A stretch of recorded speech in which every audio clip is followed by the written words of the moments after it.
In this episode, I sit down with Aaron Chand from LPT Realty in Tampa, Florida, to talk about how AI is powering a smarter, more personalized approach to real estate.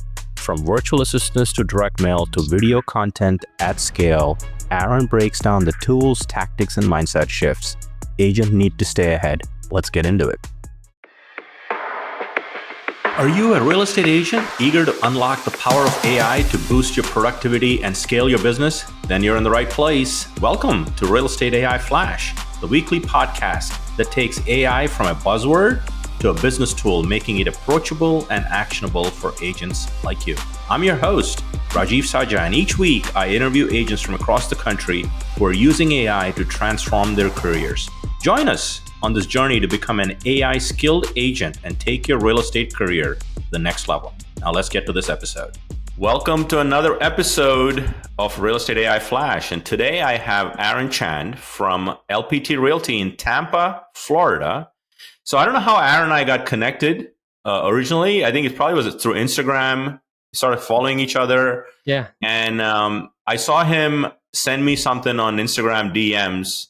And I said, I need to have Aaron on the show because you were doing some stuff with AI. So first of all, welcome to the podcast, Aaron. Yeah. Thanks for having me. I've been loving the podcast. It's been cool Good. to see like more people, more agent stuff talk. Yeah, for sure. So I know I gave just an intro of where you're from and who you're with, but I'd love for the listening audience to kind of get to know Aaron a little bit and your journey. How'd you get into real estate and bring us to today? Yes. I was actually born and raised in India, and really got into real estate by accident. I was supposed to go back to India to work with my parents, but COVID happened, all that thing, and they were like, our business shut down. So I was like, oh man, what do I do? And then had a buddy who was doing real estate. I was like, I guess I'll do that. That's that you can get into that pretty easy. Yeah. And then ended up loving it. Yeah, it's pretty. Yeah. Great. And you've lived in India. I just found out about this. You lived in India for like 19 years in northern part of India. Yep. I don't know if you looked into Indian real estate and how it operates compared to the US version of real estate. A little bit. It looks a little complicated. I was like trying to figure it out when I was there last. Like, yeah. The word comes to me is thriving in chaos. Yeah. Most people don't realize, if you listen to this show, US real estate is the most organized. No matter what everything else is going on, if you go outside the country, you'll realize the value of what's in the country. That's not the motto of the show, but thought we'll plug that in. Yeah. All right. So let's kind of dive into what was your first light bulb moment, Aaron, of AI? With AI, what was working for me and my wife was also a realtor in our team was anytime we went over a client, anytime we had a really good experience with a client, it was because we went above and beyond in some way. It was hard to do like a very basic service for everybody. Yeah. And so we do that through it would always end up looking like a personalized experience in some way, shape, or form, whether that be a gift or follow-up or a tool or an idea for marketing their house. And the only thing with that is it's really hard to scale that. Yeah, for sure. And so then when ChatGPT kind of came out, I didn't really use it at all. And then I'd probably say like 6 months ago, I like kind of looked into it again and I was like, oh, there's a little bit more to this.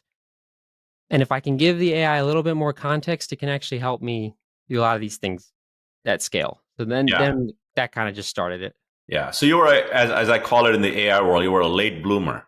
I was, yeah. But you've caught up and went beyond. That's why you're on the show, because I'd love to get into the things you're working on. And as you're listening to this, if you feel like, don't feel FOMO that you're not keeping up with AI, because very few people are. Mm-hmm. But what you should feel FOMO about is you should not be in the same place this time next year. Yeah. You should just be starting your journey on how you embrace AI to elevate the experiences. And I love what you and I, when we were talking, you're talking about personalization of your client experience at scale. Mm-hmm. Right? And that's where I think AI can really be transformational for your business if you sort of understand that scope. So let's kind of dig into some specific use cases, Aaron, that you've gotten into. I know you're doing a lot with AI. You may not be able to get to all of that, but let's kind of assume the agents are listening to the show or broker owners obviously are using ChatGPT or some level of AI at some level. Let's kind of open their eyes a little bit of what else is possible. that you're working on? Yeah. I'd say the easiest way to implement it is one, we save kind of our prompts Mm-hmm. in a file so that it's easy to pull Library them out. words, yeah. Yeah. Yeah, exactly. And then having really it comes down to good notes on everything. Everybody having their conversation saved. If you can't save their conversation, at least maybe the last 5 messages. Um, and then having a really good ability to take notes, and then not just like their criteria, but like what do they like to do, where are Yeah. they from, anything. And then like I'll have the VA copy and paste those notes into ChatGPT, and then when he writes his response using the prompt that I gave him, Yeah. it's it's personalized. The other thing, when you said that, it occurred to me that all client meetings, to me, whether it's virtual, we're obviously recording this virtually. Every meeting solution you're using has some kind of a note-taking ability, Mm-hmm. right? We're a Google shop here, Aaron, and Gemini. We've launched Gemini for Google Workspace, and Gemini's note-taking for Google Meets. Although Google Meet is not my favorite platform, it is probably the best I've seen across all virtual solutions. Oh, really? That's It cool. is phenomenal. Yeah. So if you're with a client, you're on Zoom, whatever, all of them have note-taking ability virtually. Put that into the client notes. I mean, it has all the notes of what the conversation was, and AI will sift through that. In person, though, if you're in person with a client, I know you use this. I use Plod, Yeah. right? Yeah. And I heard about it from you. oh, okay, well, fair enough. And Plod reached out to us. So if you're looking for a physical note taker, and I got this, a shout out to Maxwell Stevens in Pocono Real Estate, who was the first that introduced me to Plod. And Plod reached out to us, and they give us a $10 discount. So if you want to get it, we'll include the link in the show notes. And it's a great credit card style device what I like about it, and people love Otter. Otter's great too, by the way. Mm-hmm. I just wanted a device that was separate from my phone. Because if you're in a meeting, you don't want to leave your phone in the middle of the meeting to record it. I'd rather leave the Plod there and have my phone to me if I need to step out, stuff like that. So there's benefits for it, and it's HIPAA compliant, SOC 2 compliant for those of you that care about security and compliance. It's a great device. So one of the cool ideas, I don't know if you do this, Aaron, I've learned from Plod. So I did a public speaking thing. I said, let me just record myself on keynotes and stuff. And I uploaded the actual transcript to ChatGPT. And I said, this was a keynote I gave about AI, whatever. And I said, what are my strengths in this presentation? And what are my weaknesses? And what can I get better? Yeah, that's good. Self-critique is great. Client meetings, upload it to Plod and ask it, what could I have done better? Mm-hmm. Right? It's coaching stuff, not just minutes. So I love note-taking because most people suck at multitasking. I mean, if you're taking notes and listening, you're only doing one thing better. Yeah. Right. So that's a great takeaway too, by the way, in terms of, sorry, didn't mean to digress there. No, I love Plod. I'm like always talking to myself, and my wife's like, "Who are you talking to?" I'm like, "I'm just taking notes." There you go. That's it. Yeah.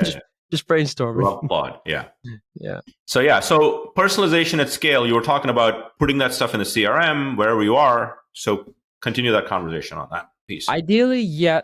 That's what's made it scalable is because you can kind of tweak the AI, use the APIs and stuff in a CRM to insert notes, the whole conversation thread, a summary of we have one field which is words to use and words not to use, and then we just kind of always refine those custom variables and keep the prompts the same, and it just kind of gets better and better. But it's made it so that our VA in the Philippines, our virtual assistant, has been able to do this personalized follow-up for us.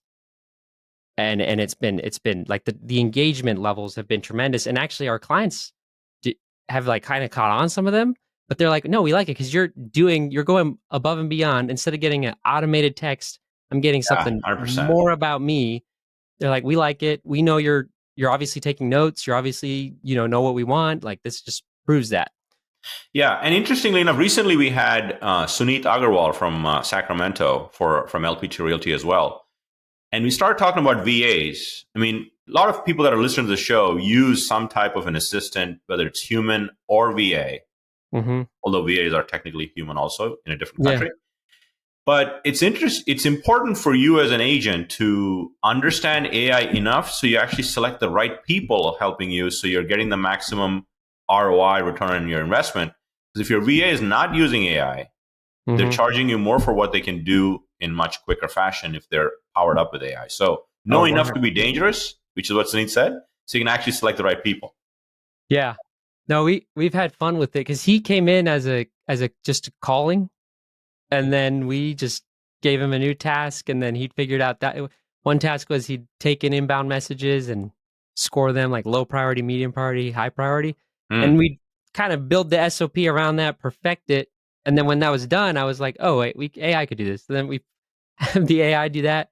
He's on to the next thing, and that's really what's made it easy to grow. But yeah, it's huge, and I'm a big advocate of human in the loop, especially for real 100%. estate, because I feel like our clients mean too much to us to just set and forget. Like I feel like it's just not there yet, and I don't know if it will Yeah. be. I don't know if I even want it to be, but I love the human in the loop aspect of being able to have the final say because it still keeps me in tune with my customers. Yeah, That's for really what I sure. love. And if you should know what SOP stands for, but Aaron mentioned SOP, I'm going to say standard operating procedure. So like when you get a buyer, you have a process. When you get a Mhm. seller, you have a process. Prospecting, you may have a process. You can document all this using tools like a scribe is great for SOPs. Yeah. But as you have that, your personalization at scale can happen because you have these processes. Mhm. So I'm curious to know, since you use VAs, can you give some insight into how many VAs you have? Is it just one? Just one. Just Just one. one Okay, right now. One. Yeah, just one. just Just one. one. Is it full time VA pretty much, or Full time. Yeah, 40 hours a week. Wish I could. Yeah, he we use all the hours. He's all the hours? he Yeah, yeah, yeah. loves. Yeah. Have you looked into AI calling services? I have. Yeah, we've been playing with 11 Labs doing like like almost like voice messages, like "Hey Yeah, John," rather than a full on calling thing. But I think people would really like it if it was like something on your website where they just have a quick question. They don't necessarily want to bug you. yeah. I think that could be really cool. But no, not too much. You told me about GenSpark, so I've used that a little bit. Yeah, no. So for listening audience, you should, if you want to get comfortable, first, the key is to get comfortable with AI calling services before you can engage with them. And my personal belief, I think one of our recent guests, Keith Robinson, from he's a co-CEO of Nextome, said, where you deploy AI, you should deploy AI first in very low risk or no risk situations in your business. Don't go Mhm. to high risk and have it start interacting with your clients and screw stuff up, right? Yeah. But when you get comfortable, the way you get comfortable is use an AI calling service to do some personal stuff because it's very Mhm. low risk. So we've had, I don't know if you caught the episode with Catherine Lee from Simple AI. No, I Um, didn't catch. No, I yeah, didn't. so she's a co-founder of Simple AI, and it's a personal assistant app on your phone. Oh, nice. And I had it schedule my pedicures, and I didn't Yeah. make a call. So it calls and schedules it. I gave it all the details like a prompt No, that's in cool. the app. So they've just come out with a business version of Simple AI, and Catherine said we'll give 10% off. It's a monthly fee that will you can customize the voice scripting, and it will call like if you're in a lead gen, for example, you have a lead that's not engaging.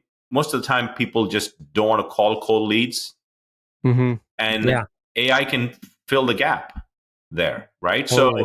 So you start getting comfortable with the agents because they're coming, or if you ask some AI people, they say they're already here. You just need to Yeah. discover them, right? You know that, Aaron. So yeah. So what else are you working on with AI that agents could learn from? Apart from the personalization, it's been really even. I mean, the direct mail that's been something that I'm really excited about. So talk a little bit about how AI has impacted your direct mail campaigns. Let's dig into that because a lot Yeah. of agents do direct mail. So, like, one thing we had a ton of success with getting listings is when we'd like write handwritten letters. Mm-hmm. It was really hard to do a lot of that though, Yeah. and we just realized if we have even just the property description, we can write something where the most of the letter is templated out, but there's just a small paragraph where it says something unique about them, and then the AI writes the letter and then it gets mailed out, and it like you can scale that like virtually. You could send out 500 letters a day if you wanted, and that to me is going to have a lot more impact going to like expireds and Yeah, FISBOs. because there's something personal there that is at scale. So talk through that process, and Yeah. how do you execute that at a high level? Yeah, so I mean, workflows are really big. Like even a tool like N8N is really, if you can figure it out, you can do virtually anything with it. Um, so it can even like search the internet, pull a couple unique facts about the neighborhood, something like that. And the whole process is automated. So I just take the list of expires for the day, put it in the That's the workflow. trigger. Yep. And it Yeah, runs. And then I'm testing out 4 different campaigns that I just kind of been based on like Russell Brunson, like marketing stuff. yeah, Um, and just to kind of see which one works best. But from then, like when you go on the appointment, like it's easy to scale the mail. You can do 500 if you wanted, and it's totally yeah. worth it. So for those of you that are listening, N8N, we'll put a Hmm. link in the show notes, is an AI automation workflow agentic AI agent solution that all of these things operate with something triggers them Yep. for the start. And in this case, it could be your expired listings. Hmm. You upload something, it triggers it.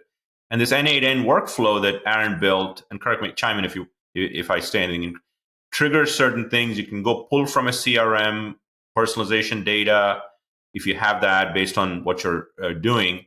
And then it can augment it with some specific neighborhood stuff, market stats, whatever you want this story to look like in the output. And then it can spit out those personalized 500 letters to Yeah, you, right? At a high you level. can. Yeah, and then with N8N, and it's another thing that's like important too that I've noticed is having steps to even for an action in N8N or another AI agent, we could call it, to evaluate the previous one to make Yeah. sure it's like we're not saying anything that's not like not allowed, and we're not Warehousing or whatever. Yeah. anything offensive or anything like that. Yeah. And then actually when it scores less than like 85%, it'll just cue me to go and review it, or the VA could do it. Yeah. But it So, I mean, we're starting to see automation of workflows.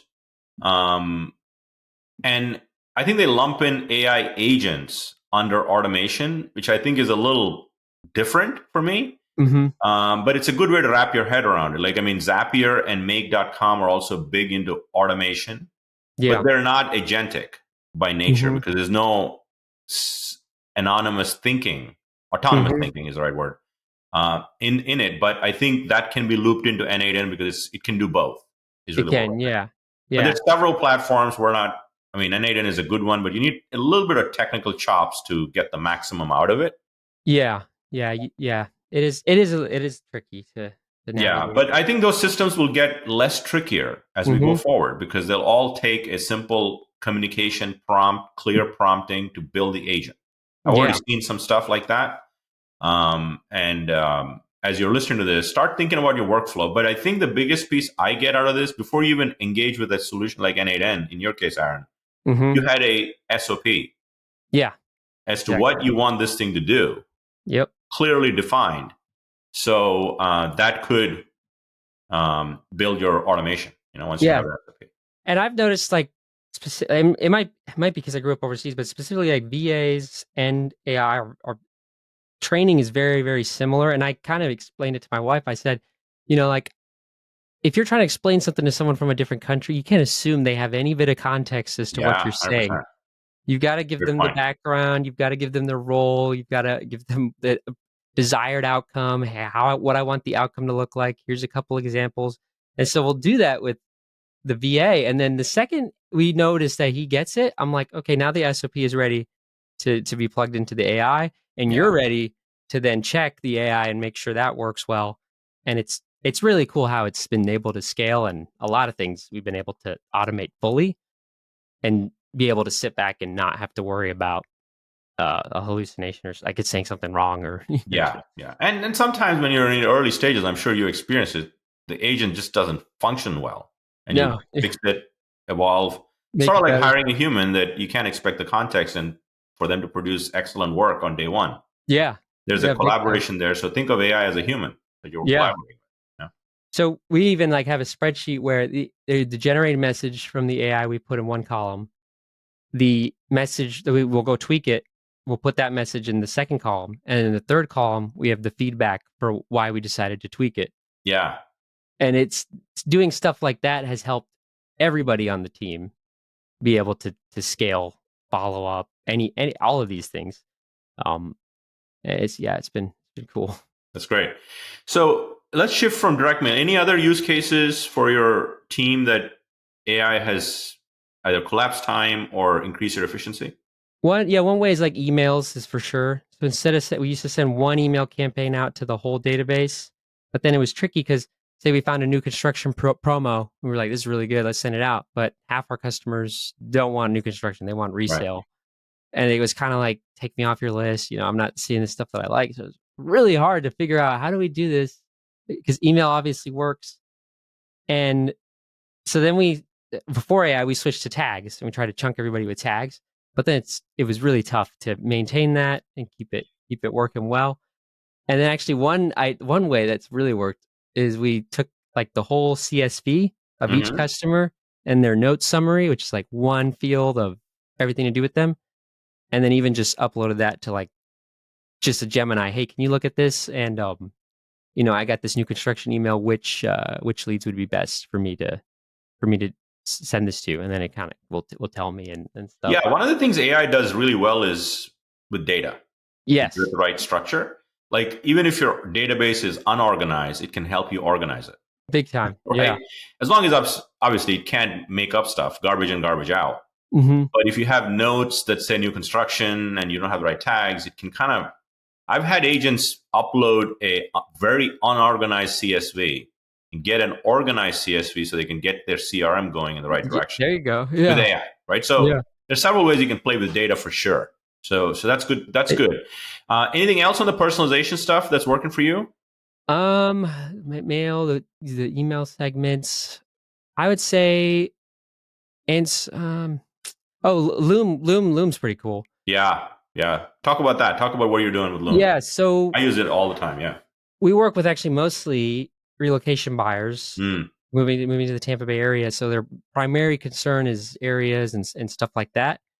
And so we actually just have general Loom videos on the whole area, but then you can switch out like the variable with John's name to Savannah's name to Hector's name or whatever it is. So we'll send them Loom videos kind of breaking down the area to help them. And then the next element is before we make a search for them, we'll actually make a Loom video, and all that's recorded, transcript, everything. And it's helped offer something unique that no other agent offers that actually solves a problem, which they love. Are you saying that, I use Loom for some of my internal recordings and I put up on YouTube, etc. And I know Loom has AI functions in them, native Loom platform. So are you saying you record a neighborhood video as an example? Yep. I live in that neighborhood. Let's just assume that. And you're editing the transcript of the Loom video to say, hi, Rajiv? Yeah. Without having to re-record the video? Is that what you're saying? Yeah. And then it synthesizes your voice and everything. Cool. So that's personalization at scale, right? in many ways, because, if you have 200 people in the neighborhood, you can't be shooting 200 videos to just do the personalization at the start. Big time. Yeah. Yeah. That's awesome. Loom's great because it's rather than reviewing someone's search on an email and typing up an email, I'd rather just pull up the recording, pull up the house, and then say stuff like, hey, what do you think about these counters? I thought you mentioned, you didn't want, these types of counters. Like that. That's just been that's cool. Cool stuff. This has been fun, man. I think our listening audience is going to get a lot of ideas around, because I believe marketing struggles with one to many. Yeah. When marketing is one to one, or feels like one to one, I think it opens possibilities that every agent wants to explore. And what we're talking about is you can leverage AI to make that personalization happen. Yeah, you don't sacrifice time. No. 100%. So this has been awesome, Aaron. So I'd love to ask all my listening audience, our guests, 2 questions as we finish the podcast. So you've been in real estate how long? A little less than 4 years. 4 years, okay. So you obviously learned a lot in 4 years. You're scaling your business to kind of do more operational stuff, things of that nature. What would your advice be to your younger self if you started in real estate today? One piece of advice. Take notes, I think. Honestly, take notes. That's it. Tell you, I hear you. Save everything. Like if you write something about a neighborhood, save it because you never know when you want to use it. 100%. And now with AI, you can save everything. Oh yeah, I mean we have neighborhood overviews on like all the big neighborhoods that we work in, and then put that in GPT. It's great. Yeah, yeah. That's awesome. Great takeaway. I mean, because that'll create your SOPs. Yeah, That'll everything. create all the things you can produce. And it's true even with video. I tell agents that struggle with video, I said, look, you're doing video content every day. You just don't have a camera with you. Yeah. Right? I mean, you're talking to clients, take their permission, record the whole thing. I mean, you got video for whatever, like, so that's great. Note taking, excellent concept. So the next one is, I don't know if you're a podcast guy or a book person, but is there one podcast or book that's been probably more influential in your career to this point than the others you listen to? Really, the book that I think got me excited about AI is this like AI engineering. It sounds intense, but it's not intense. And I don't know how to program or anything, but even just understanding how prompts work, that's been the biggest for AI. And then for marketing, I'd say definitely 100 Million Offers by Alex. Oh, wow, nice. I've not heard of that. That's it's been around for a while, 100 Million Offers? Oh, that's like the best book I've ever written. I mean, read, sorry. Right, yeah. That's awesome. Yeah. So since you mentioned the book, recently there was a book that came out, and it's called Agent to AI Gent. Oh, I like it. And it's written by Alan Dalton, who's got a couple of books out, but he's sourced industry leaders, and I have a chapter in the book about AI, but it's written by real estate professionals for real estate professionals, and it's available on Amazon. And if your goal is to become skilled with AI, it's one of the books I would recommend for our listening audience. We'll put the link in the show notes as well. But this has been fun, Aaron. Thank you so much for taking the time. I'm sure it's nice and warm in Tampa.